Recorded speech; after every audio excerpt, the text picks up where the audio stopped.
नमस्कार, प्रणाम, महादेव। मैं कौशल द्विवेदी फ्यूचर एजुकेशन हब की तरफ से पुनः आप लोगों के बीच में। और जैसा कि आप जानते हैं कि हमारे इस चैनल के माध्यम से आए दिनों संगीत क्षेत्र के किसी न किसी बड़े विभूति के जीवन परिचय से मैं आपको अवगत कराता हूं। और मेरा प्रयास रहता है कि इन महान विभूतियों के बारे में हम जानें और जो लोग कॉम्पिटिटिव एग्ज़ाम की तैयारी कर रहे हैं उनको इस प्लेटफॉर्म पे मैक्सिमम लोगों का जीवन परिचय मिल जाए। और उन लोगों का जीवन परिचय जो कि परीक्षा के दृष्टिकोण से इम्पोर्टेंट है।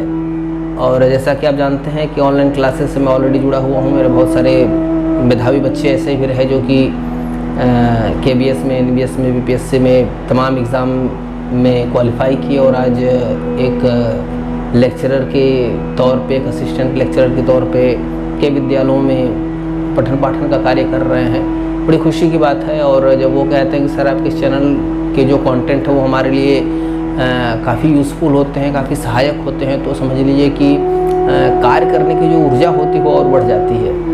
तो आज मैं जिस महान विभूति के विषय में आपसे चर्चा करने वाला हूँ उनका नाम है वीणा सहस्त्रबुद्धि। जी हाँ, ग्वालियर घराने की वीणा सहस्त्रबुद्धि जी एक ऐसी गायिका रहीं जो कि अपने समय काल में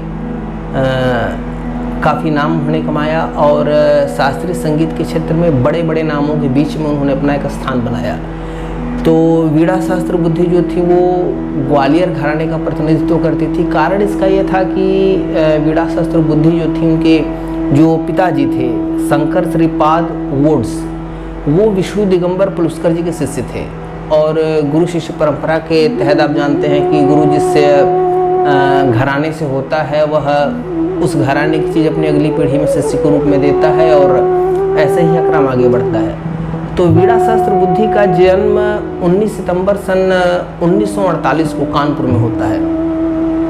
और इनके जो पूर्वज थे वो प्रॉपर कानपुर के थे नहीं, किंतु इनके पिताजी बाद में विष्णु दिगंबर जी के कहने पर कानपुर आकर बस जाते हैं, क्योंकि कानपुर में संगीत जो शास्त्रीय संगीत था, आप ये कह सकते हैं कि उतना स्कोप वहाँ के लोगों के लिए नहीं था। और विष्णु दिगंबर पुलस्कर जो थे उनका एक ही ध्येय था कि भारत के हर कोने में शास्त्रीय संगीत को पहुँचाया जाए। तो इसलिए उन्होंने एक युक्ति ये सोची थी कि उनके यहाँ से जो बच्चे सीखा करते थे, उनके जो शागिर्द उनसे सीखा करते थे, उनको देश के अलग अलग स्थानों पर स्थापित किया करते थे वो। और चाहते थे कि हर क्षेत्र के लोग संगीत से जुड़ें और संगीत की महत्ता को समझें। उसी कड़ी में कानपुर भी आता है और कानपुर में वोड से जाकर बस जाते हैं और वहीं पे वीणा सहस्त्रबुद्धि जी का जन्म होता है। वीणा सहस्त्रबुद्धि अपनी जो प्रारंभिक शिक्षा होती है वो अपने पिता शंकर जी से ही लेती हैं। और उसके बाद अब शास्त्रीय शिक्षा के साथ साथ वो अपनी स्कूली शिक्षा को भी पूरा कर रही होती हैं और बहुत मेधावी छात्रा रहती हैं। कानपुर यूनिवर्सिटी से उन्होंने संस्कृत से, अंग्रेजी से भी स्नातक की डिग्री उन्होंने ली, पढ़ाई उन्होंने की। बाद में उन्होंने बीच में नृत्य विधा को भी बड़े ही भले प्रकार से सीखा और उसमें भी उन्होंने स्नातक की डिग्री ली। गायन से भी उन्होंने स्नातक प्रवीण किया। तो आप समझ लो कि आज के टाइम में जो ग्रेजुएशन और PG होता है वह उन्होंने कई विषयों में किया।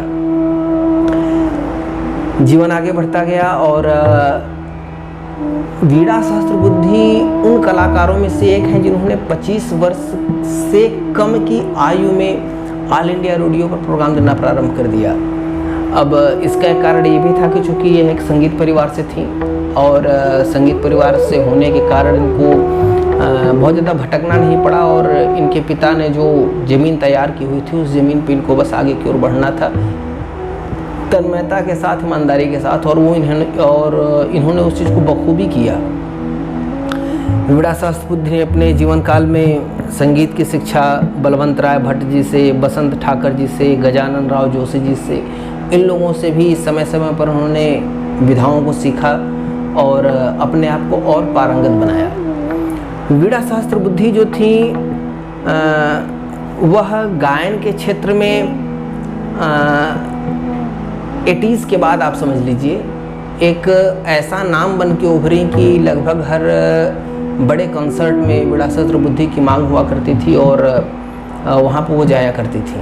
वीणा सहस्त्रबुद्धि को सन 1993 में संगीत नाटक अकादमी पुरस्कार उत्तर प्रदेश की सरकार की तरफ से प्रोवाइड किया जाता है, दिया जाता है, सम्मान दिया जाता है। तत्पश्चात इन्होंने 2013 में भारत सरकार द्वारा संगीत नाटक अकादमी पुरस्कार को प्राप्त किया, जो कि उस समय के तत्कालीन राष्ट्रपति ने इनको दिया, और प्रणब मुखर्जी साहब ने। और इसके बाद इन्होंने अखिल भारतीय गंधर्व महाविद्यालय मंडल द्वारा 1919 में मानद उपाधि प्राप्त की। तो ये कुछ इनके जीवन की उपलब्धियां थीं जो यदा कदा एग्ज़ाम में पूछ दिया करता है। अन्यथा कई बार एग्ज़ाम में इनका नाम देकर के ये पूछा गया है कि वीणा सहस्त्रबुद्धि का संबंध किस घराने से है। इस तरह का क्वेश्चन अक्सर पूछ देता है, तो ग्वालियर घराने से इनका संबंध है। और इनको जो आपको अखिल भारतीय गंधर्व महाविद्यालय का जो पुरस्कार मिला हुआ था, वो उनको मरणोपरांत मिला हुआ था 2019 में। और इनकी जो मृत्यु थी वह 29 जून सन 2016 को इनकी मृत्यु हो जाती है, या इस धराधाम को छोड़ के चली जाती हैं। लेकिन अपने इस छोटी सी उम्र में उन्होंने संगीत को माध्यम बनाते हुए अपने इस जीवन को सार्थक किया, और संगीत की यात्रा में उन्होंने बहुत सारे शागिर्दों को भी पैदा किया, और जो कि बड़ी तत्परता के साथ सीखे, और आज भी इस समय संगीत के क्षेत्र में अपना नाम रोशन कर रहे हैं। तो वीणा सहस्त्रबुद्धि जी के विषय में एक ये छोटी सी कहानी जो कि आपके लिए उपयोगी होगी, और इस एपिसोड के माध्यम से हम उनको बार बार नमन करते हैं, प्रणाम करते हैं। और इसी के साथ आपसे वादा करते हैं कि अगले एपिसोड में हम किसी नए कलाकार के जीवन परिचय को लेकर के आप लोगों के बीच में आएंगे। अगर आपको हमारा कंटेंट अच्छा लग रहा है तो आप प्लीज़ चैनल को सब्सक्राइब करिए, शेयर करिए, लाइक करिए। तब तक के लिए नमस्कार, महादेव, फिर मुलाकात।